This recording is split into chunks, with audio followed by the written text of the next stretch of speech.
అమరావతి ప్రాజెక్టులో భాగస్వాములు కావాలని వివిధ బ్యాంకుల చైర్మన్లు, ఎండీలకు సీఎం చంద్రబాబు ఆహ్వానం పలికారు. రాజధానిలో ప్రాంతీయ కార్యాలయాలు ప్రారంభించాలని పిలుపునిచ్చారు.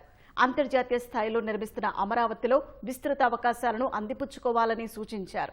లోక్సభ సబార్డినేట్ లెజిస్లేషన్ కమిటీ సమావేశంలో భాగంగా విజయవాడ విచ్చేసిన పలు బ్యాంకుల చైర్మన్లు, ఎండీలకు ఉండవల్లిలోని క్యాంపు కార్యాలయంలో ముఖ్యమంత్రి తేనీటి విందు ఇచ్చారు.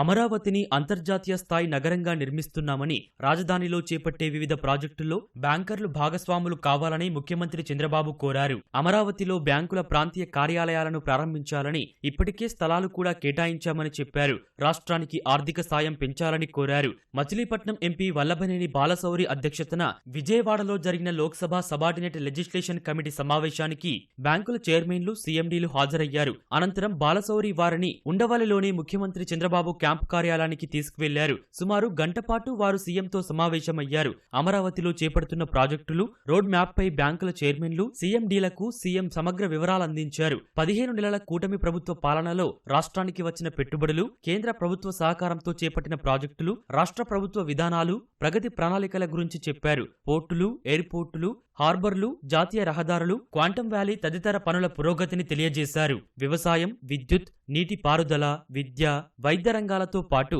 పౌర సేవల్లో సాంకేతికతను విస్తృతంగా వినియోగిస్తున్నామన్నారు. Ratan Tata Innovation Hub, BPCL కు 1,00,000 కోట్ల పెట్టుబడి, గ్రీన్ హైడ్రోజన్ రంగంలో 1.20 లక్షల కోట్ల పెట్టుబడులు వస్తున్నాయని వివరించారు. రాష్ట్రంలో నదుల అనుసంధానం, ప్రయోజనాలపై బ్యాంకర్లు అడిగిన ప్రశ్నలకు చంద్రబాబు సమాధానమిచ్చారు. వివిధ ప్రాజెక్టులకు ఆర్థిక సాయం అందించాలని సీఎం కోరగా వారు అంగీకరించారు. మచిలీపట్నం, రామాయపట్నం, మూలపాడు పోర్టులకు ఆర్థిక సహకారం అందిస్తున్నామని Power Finance Corporation CMD Parminder Chopra వివరించగా, రాష్ట్రంలోని మరిన్ని పోర్టులు ఏర్పాటు చేస్తున్నామని, వాటికి కూడా రుణాలివ్వాలని సీఎం కోరారు. సీఎంతో సమావేశమైన వారిలో state bank chairman Srinivasulu Shetty సహా పలు ప్రముఖ బ్యాంకులు, ఇన్సూరెన్స్ కంపెనీల చైర్మన్లు, సీఎండీలు, మంత్రులు పయ్యావుల కేశవ్, నారాయణ, ఆర్థిక శాఖ కార్యదర్శి పీయూష్ కుమార్ ఉన్నారు.